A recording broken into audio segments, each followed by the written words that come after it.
Our next panelist will be led by Dr. James Del Rosso, who's going to prove that he's more than just a dapper dresser. He's a pharmacologic expert, and joining him is Dr. Zeichner and Dr. Stein. So they'll be presenting new developments in topical therapies. Thank you. Do we have that? Here we go.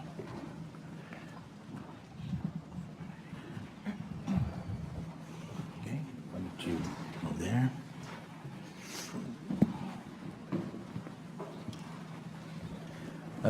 Thank you, Whitney. It's certainly a pleasure to have the opportunity to moderate and present in this particular program. And I think what's really great about this faculty is that all of us practice clinically and also direct research centers that are involved in a lot of research studies so we can give different perspectives. And we're going to be talking about new developments in topical therapies.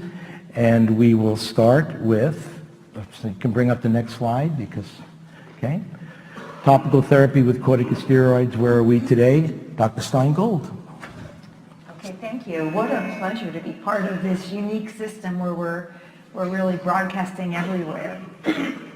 So today I'm going to talk about where we are with topical corticosteroids, and we actually have come a long way, but I also want to take a look back and realize what we've learned over time. When we think about potency, we have to realize that vehicles matter, and we used to think that you had to use a very occlusive ointment vehicle in order to get the most benefit from a drug. And we're starting to understand that that's not necessarily true with some of our newer formulations. When we look at the steroid potency classification, we're all familiar with this chart. This is based on the vasoconstrictor assay score. Now you have to realize when you take a drug and you change the vehicle, you change the potency. Somebody comes in on mometasone ointments, you give it to them, they come back, they say, it's greasy, I don't like it, no problem, I have a cream formulation. Well, you just took them from a high potency steroid down to a mid potency steroid, from a 2 to a 4, just by changing the vehicle.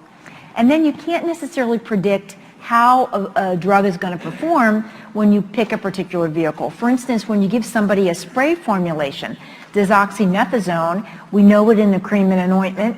When you prescribe it as a spray, we actually kick it up now to a super potent steroid. But looking at betamethasone dipropionates, we change that to a spray formulation, and now we've brought that actually down to a mid-potency steroid. But the kicker here is this is a unique type of a formulation, whereas even though it's a mid-potency steroid by vasoconstrictor assay, when you look at it in clinical trials, it actually performs like a super potent steroid. Now this is an issue that I think we have to revisit, and that's drug stacking. As dermatologists, we pride ourselves on mixing and matching drugs to get the best possible outcome. And sometimes that means we stack one drug on top of another. So when we look at betamethasone valerates and look at how it is absorbed, we see that the cream is absorbed some, the foam is better, and the ointment is superior. But what happens when we put two drugs on together? Well, say we put on betamethasone valerate cream and put tacrolimus ointments on top. The ointment on top of the cream actually has an effect on the penetration of that steroid. It acts as an occlusive effect, and it drives more of that steroid into the skin. So we actually have an enhanced effect of a cream and then an ointment. What happens if we used a betamethasone valerate ointment and then we put tacrolimus ointment on top of that? Actually, it's a little bit contrary to what you might think. In fact, when we put ointments on top of ointments, we get a dilutional effect of the two ointments together, and we now have actually less penetration of both of the actives. So we think we're doing a great thing, we're putting two drugs on, but in fact, by expanding that ointment vehicle, we're diluting out both actives. What if the steroid just isn't working? The number one most important question, absolutely most important question is, did you get a chance to fill your prescription? Because believe it or not, the answer is no a very large percentage of the time. So the first thing is, did you fill it? Yay for you if you did. Second question should be, have you had a chance yet to try that? Because sometimes the answer is no. So very non-judgmental, did you get a chance to try it? Well, how many times have you gotten to use it yet? So don't jump automatically one to the next to the next. Take a minute to really survey where you are. So say they are using it and they're not getting better. Is it possible that they're having a steroid allergy? And it could be either to the steroid or one of the components. And when we look at patients who don't get better to topical steroids, about 22% of adults and up to 25% of children might have a steroid allergy. Overall, when we look at dermatitis, it's about 5% of our dermatitis population. And if you're allergic to one steroid, you're very likely to be allergic to another steroid. Now, corticosteroids that are in group C have the less chance of having an allergic reaction or having a cross-reactivity. Who's in class C? Only two agents, desoxymethasone and chlorcotalone pivalate, are the two that are in that classification. And when we look at the excipients, those can also cause allergic contact dermatitis. The numbers are small, but you have to realize in any one drug, they can have a number of these different excipients, so it adds up. Here's an example of some patients come in with some rashes, some hand dermatitis, some neck dermatitis. What's causing it? In this case, it was propylene glycol causing the hand dermatitis. In this case, it was formaldehyde to moisturizers. And in this case, it was hydrocortisone. So this can commonly happen, and it's something to think about, especially when a patient's not getting better. So we've been treating our patient, that we get them under really good control. Then what? Can we stop treating? Well, actually, if you just stop treating cold turkey, you didn't cure them generally of their eczema. It is going to come back, or their psoriasis. So we have several studies that show if we use some kind of maintenance therapy, we are able to keep that more durable remission for longer periods of time. One study was with betamethasone dipropionate ointment, BID, for 2 to 3 weeks. If you then went to twice a week or just weekends only, 74% were able to maintain that efficacy at 12 weeks compared to 21% on vehicle. Another study was done with clobetasol, getting patients clear after 2 weeks. 75% were able to maintain their efficacy if they did twice weekly applications. This was also looked at in atopic dermatitis in both children and adults. Get those kids and adults under control with fluticasone twice a day for 4 weeks plus emollients, taper down to twice a week, and you are up to 8 times less likely to relapse at 4 months if you continue to do some kind of a maintenance therapy. So what have we learned, basically? Vehicles really do matter. They're an important component of the drug that add to the efficacy as well as the tolerability and safety of the treatment. We have a lot of options that are available. Mixing vehicles can affect the efficacy, so keep that in mind. And if a patient isn't getting any better, think about the possibility of steroid allergy. Thank you. Okay. We're going to be moving on now. Thank you, Linda. It was great. Actually, that preemptive therapy that you showed with the fluticasone cream has also been shown with topical tacrolimus twice a week if you want to use a non-steroidal treatment, preemptive therapy, to the hot spots where people tend to recur. Excellent, thank you. Josh, from New York, right, where it's a lot colder right now.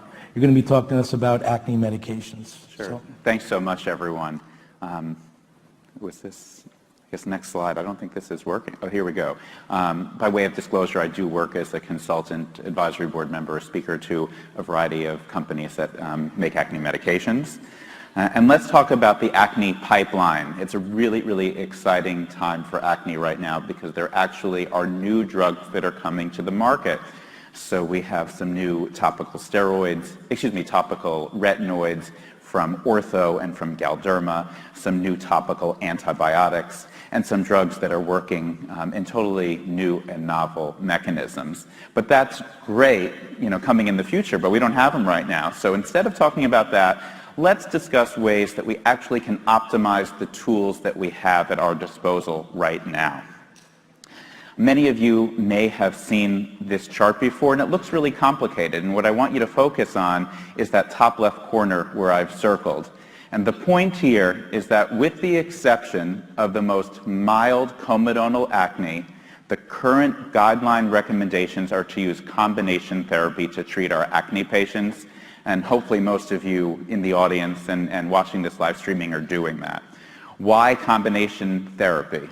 By using more than one drug with complementary mechanisms of action, we actually can address as many pathogenic factors causing acne as possible. By using fixed-dose combination drugs, we're actually able to create a more simple regimen. And there's data showing and clinical trials demonstrating that using a fixed-dose combination brand-name drug gives better efficacy and better adherence to a regimen compared to using twice-daily use of the individual generic monotherapies. So patients are using the drug more because it's fewer times that they'll actually forget to put it on. So increasing outcomes, or improving outcomes by increasing adherence. There are a variety of fixed-dose combination drugs currently on the market. We have several benzoyl peroxide, clindamycin phosphate products ranging in concentration from 2.5, 3.75, and 5%. We have 2 benzoyl peroxide adapalene combinations at different concentrations, and we have 2 tretinoin clindamycin products on the market. So these drugs are available. I use them in my practice, and I encourage everyone else to. A lot of the data that you may be used to come from drug companies presenting their phase 3 pivotal data. And this was the data needed for the drug to receive its approval from the FDA. And the endpoint for a lot of these studies are 12 weeks, and that's just the way that the studies were designed. But in the real world, we know that acne is more than a 12-week disease. So I really always like to see the long-term studies. So here was a study published several years ago using fixed-dose combination adapalene 0.1% gel with benzoyl peroxide 2.5%, and they actually followed patients out in more of a real-world type of environment over 12 months. So on our x-axis at the top, that's the time period, and if you go over to about 3 months, you see about maybe a 50% reduction in lesions. You can look at the dark purple, that's the total lesions. But what happens if you keep following them out? Well, if you look, they continue to get improvements to 6 weeks, 6 months, even 8 months. And that's great, for my knowledge, and it's really important to help educate our patients because we want to give them realistic expectations on when they can improve and that they need to keep treating because if they stop, we know that the acne does come back. So keep treating, you'll continue to get improvements even 6 to 8 months out and maintained all the way to 12 months. A similar type of study was performed in adult women using fixed-dose combination benzoyl peroxide 3.75% with clindamycin. And here you can see these were adult women actually studied out to 24 weeks, and you have about a 90% reduction in lesions with continued use. So a patient comes in at 12 weeks and, she says that she's getting better, but she's not as good as she wants. It's not really clinically meaningful to the patient. You just encourage them to keep using the drug. And again, in this particular study, 90% reduction after 24 weeks. So benzoyl peroxide is a really important tool that we have in our tool belt. We know that it kills acne-causing bacteria and is indirectly anti-inflammatory, and we know that it has a comedolatic effect. But I'm sure all of us have one of those patients who come in and they say, I'm allergic to benzoyl peroxide. So what's the story there? Here's a recent publication reviewing the literature. And what we know is that benzoyl peroxide allergy, a true allergy, an allergic contact dermatitis, is quite rare and only really occurs in about 1 to 5% of the population. The overwhelming majority of what we see in our patients is an irritant dermatitis and is more common when we're using higher concentrations of benzoyl peroxide. So that's why some of these lower concentration products are actually advantageous. But we know there are some patients that just cannot or will not use topical leave-on benzoyl peroxide products. So let's move over to some of the data that we have on the non-benzoyl peroxide fixed-dose combination products. So this is a tretinoin clindamycin fixed-dose combination. This is the Almirall product, and here we have data after 12 weeks showing statistically better improvement using the combination compared to either of the monotherapies and the vehicle, and we have about a 45% reduction in total lesions. Now, I don't have any long-term data here, but if we can extrapolate based on the data that we saw before with continued use, you would assume that patients would continue to do better. But let's go back to benzoyl peroxide. We know that unopposed use of both oral and topical antibiotics are associated with bacterial resistance, both P. acnes resistance as well as what I'll call collateral damage, staph and strep.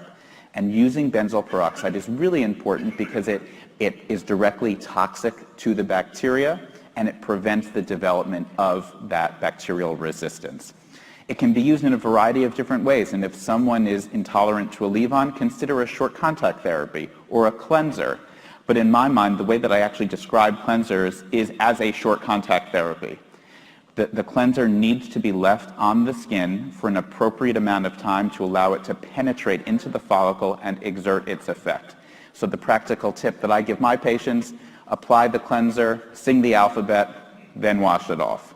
And you can use this continuously, you can use it pulsed, you can come up with whatever you want to tell your patients, but that has worked quite well. But do try your best to incorporate some sort of topical benzoyl peroxide product, whether it's used continuously, whether it's pulsed, whether it's a leave-on or a cleanser. But again, if you're not using it right, it really is not going to do the job that you want it to do.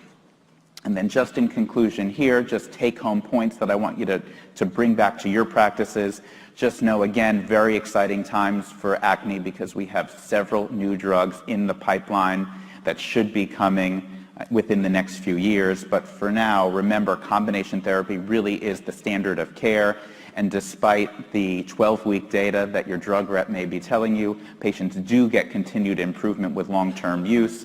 And for our patients who cannot tolerate benzoyl peroxide, know that there are non-BPO alternatives, but try to use some sort of benzoyl peroxide cleanser or short contact therapy, either continuously or intermittently.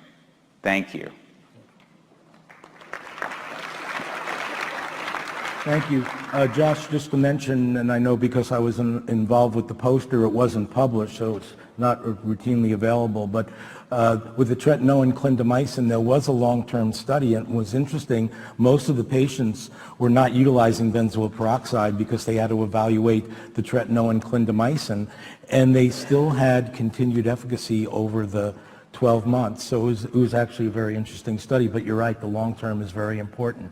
Now we're going to move on to some other developments in topical therapies, and I do have a variety of different relationships, teaching, research, etc., with a variety of different companies that we'll be working with here. I don't believe there's any conflicts. The idea of this is to translate information that's relevant to us clinically. And so we're looking at a couple of different areas here that I would like to talk about. Skin barrier effects, wound care, antimicrobial effects, and innovation for rare disease. There are some new things coming along. So this is from a supplement that just came out this month that I worked on with Neil Baccia. Josh Zeichner was involved, and also Brian Berman. And there are a variety of different excellent formulations that we have in skincare that are not prescription, that are designed for barrier repair and barrier maintenance. And I think that's an extremely important part of the management of disease, because when you have increased transepidermal water loss, either because of the disease state itself or some of the therapies that are being used, there is actually inflammation that's set up as part of the skin's mechanism to repair itself and maintain water content. Why does the skin need to maintain water content? Because if you don't, the enzymes involved in corneocyte desquamation become sluggish, and then you get scaling, you get dry skin, skin that's rigid, shearing forces create fissuring, and everything goes downhill.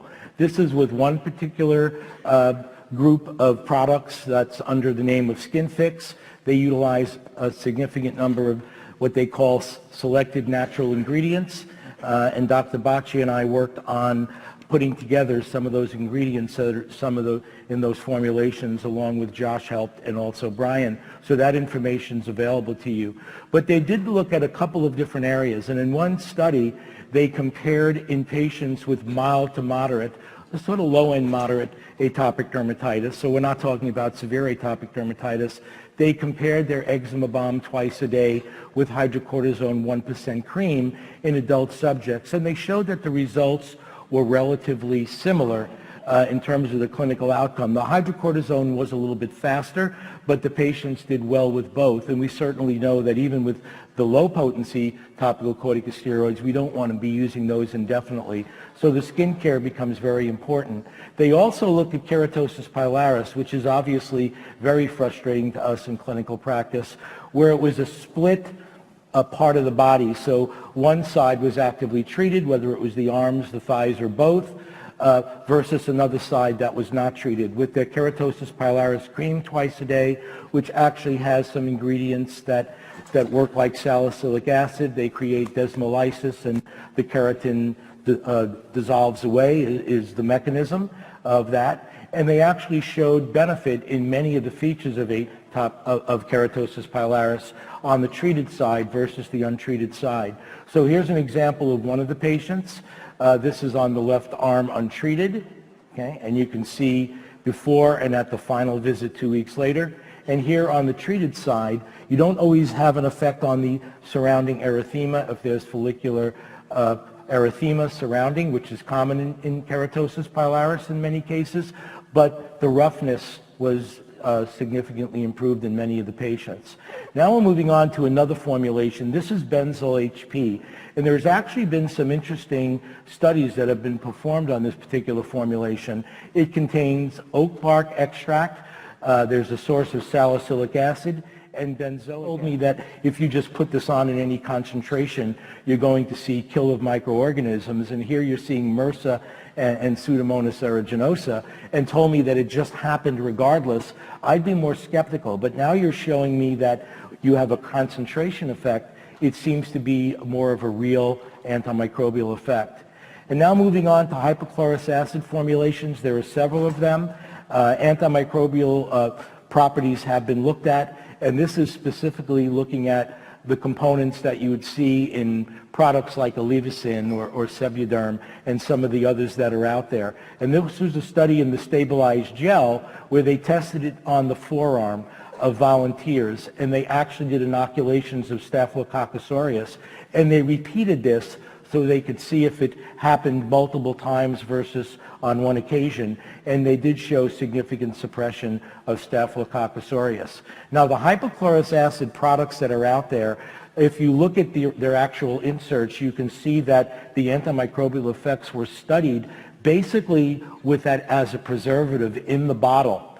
So you're suppressing the growth of microorganisms as a preservative, and you can't necessarily correlate that to usage in clinical practice if the patient has atopic dermatitis, let's say that they're colonized, or they have crusted eczema, or even an infection. But now that we're getting more information on direct antimicrobial effect, it makes sense to why we talk about bleach baths and things, but these formulations may be more acceptable to use than something like a bleach bath. Also, Zoe Dralos looked at a particular formulation for seborrheic dermatitis, and she showed some clinical results in patients with mild to moderate severity, 25 patients, a 28-day study with twice daily application. And you can see on the scalp and also on the face, the perinasal area and the mustache area at baseline, and then after. You can see the results after. So these are some formulations that we do have in our practices that we might find helpful that are non-steroidal or non-antibiotic, where we're trying to maybe get away from some of the antibiotics, though we obviously use them and they're very, very helpful to us. Don't want to trash antibiotics ever. They're extremely important. I'll end with something which I think is an innovation, and we certainly have to pay attention to rare diseases. We sometimes encounter these patients. And this is diacerine 1% ointment, which is not necessarily a new compound. It's been available looking at other disease states. And this is a phase 2 efficacy study with once daily application in patients with epidermolysis bullosa simplex. So you're looking at results at week 4 and at week 16. And this particular formulation is an interleukin-1 beta antagonist, which has some implications for preventing blister formation. Interleukin-1 beta has been involved in some of the mechanisms of blister formation. So you're seeing here the percentage of patients that had at least 40% reduction in blister formation with EBS at 4 weeks. The blue is the active, the gray is the vehicle, and you can see at 4 months that 100% of the patients had at least a 40% reduction in blister formation at 4 months. And you can see an example of a couple of patients that were treated with this. So this is something that's being worked on now. I think it's very exciting to have therapies that will help us with some of the more rare diseases.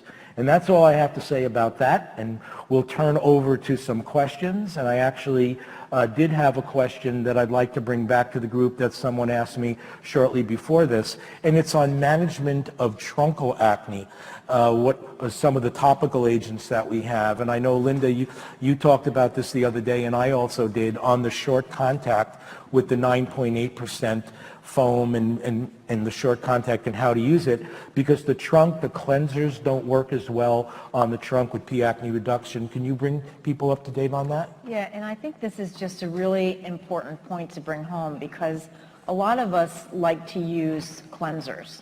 Actually, when I first started out, I only gave people gels.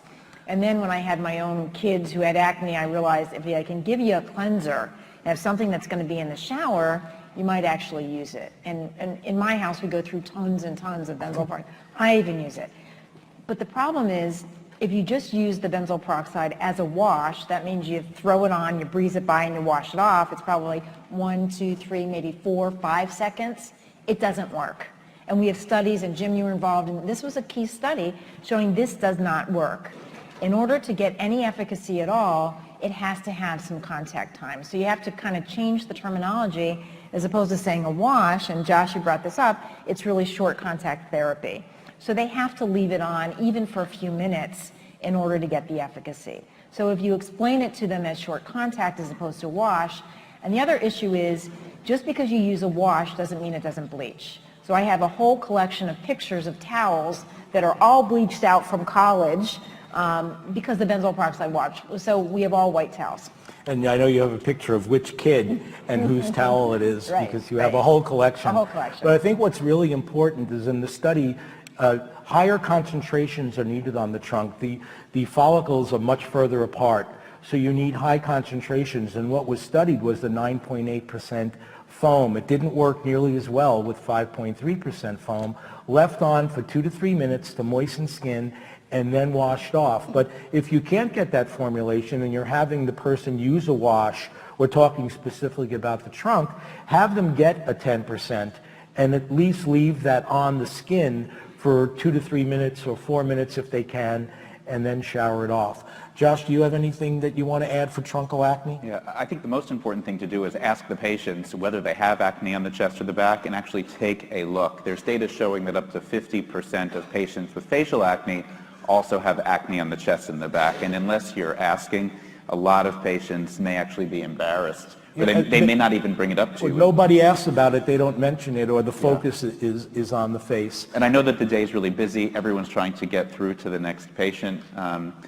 when we have to, but I think that we can't rush the acne exam. It takes 2 seconds to take a quick peek at the chest and the back and ask the patient. Now, what about topical products that we have and how they may influence? Obviously, acne scarring, there's a lot of modalities that you have to use for acne scarring that are physical modalities and procedures. But what about how topical agents may affect the emergence of scars? Because scarring is a lot more common than we perceive, and it's not always deep nodular acne. Any type of acne lesion can eventuate in the scar. Sure, I know I covered this a little bit earlier, but so there's data showing that each acne pimple has up to a 6% risk of turning into a scar. Now, the acne lesions that are more common in turning into scars tend to be papules as opposed to comedones. And there actually is new data showing that one fixed-dose combination drug, the adapalene 0.3 with benzoyl peroxide 2.5%, was actually shown over 24 weeks to decrease the number of atrophic scars that patients actually have on their skin. So perhaps the benzoyl peroxide, perhaps the adapalene And if Or we, retinoid. Or, yeah, I was going to say we can extend that towards retinoids themselves, but even more of a reason that we should be incorporating topical retinoids early on in the treatment algorithm to effectively treat acne, to get rid of what you have, prevent new pimples from popping up, and actually to help perhaps modulate collagen production and actually improve the appearance of atrophic scars and minimize the risk of new atrophic scars from developing. And I think you're treating what lies beneath too, because you have the patients on the treatment that's preventing the emergence of subclinical inflammation. If you never have that starting, they're never going to get any type of lesion, even subclinically, so they're obviously not going to get a scar.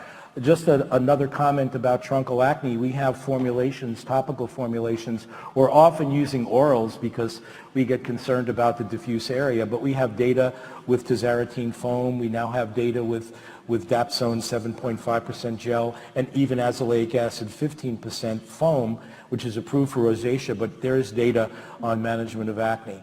Any comments on oral isotretinoin as we finish up? I had a question. I was actually going to jump onto that. There was some questions about if patients have procedures and the risk of scarring, if they're can you use oral isotretinoin, and there's new data on laboratory evaluation.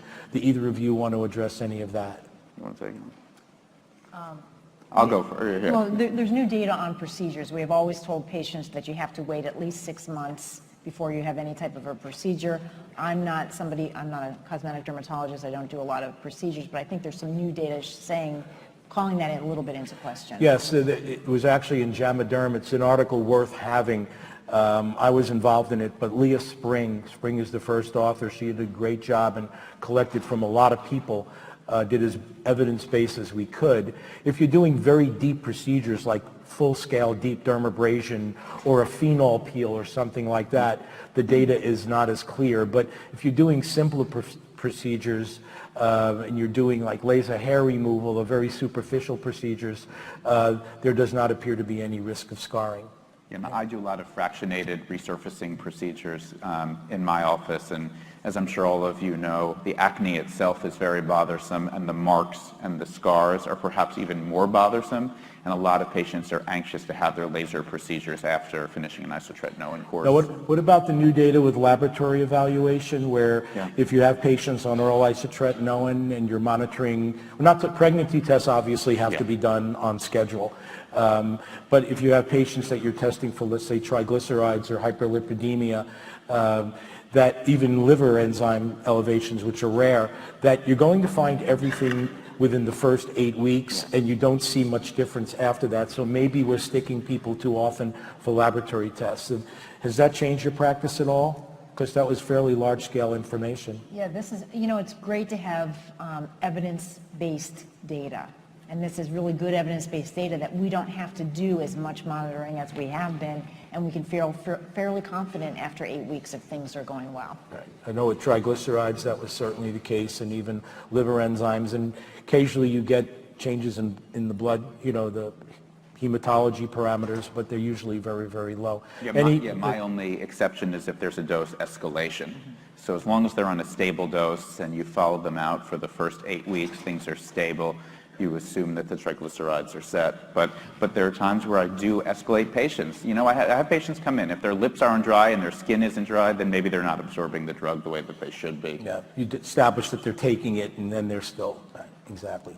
So that's fantastic. Thank you very much. Hopefully this brought to the listeners here and through the live streaming some information that will help you in your practices. Thank you. Great. Well, that concludes the first session.